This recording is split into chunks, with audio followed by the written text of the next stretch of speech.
Here's a pair of the JLab JBuds mini earbuds. I'm going to show you how to pair and connect these directly to an iPhone via Bluetooth.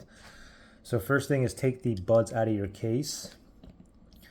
And if you look on the front here, as soon as you take it out of the case, wait a few seconds. And then if one of the buds is blinking blue, white, blue, white, blue, white, just one of these, that means it's in pairing mode, okay? I'm not getting any light on here because I'm thinking I'm connected to my other iPhone. So I think it's paired to this phone. So for me to put this in pairing mode, let me go ahead and turn the Bluetooth off.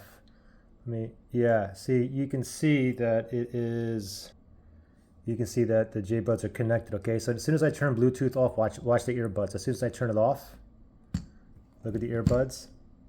Look, blue, white, blue, white, blue, white on one of them. So now it's in pairing mode. So now we're gonna go back to the iPhone.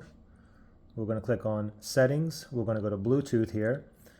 Make sure Bluetooth is turned on. That little spinny thing down here is searching for devices that's in pairing mode near me. These are still in pairing mode. One of the buds is blinking blue, white, blue, white, blue, white.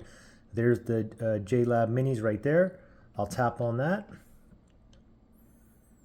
Give them a moment. Okay, we're connected and we're ready to go. Now, if you had any kind of issues, you couldn't put it into pairing mode or you have problems connecting or pairing, you can always factory reset these. If you need to do that, look in the link below in the description area.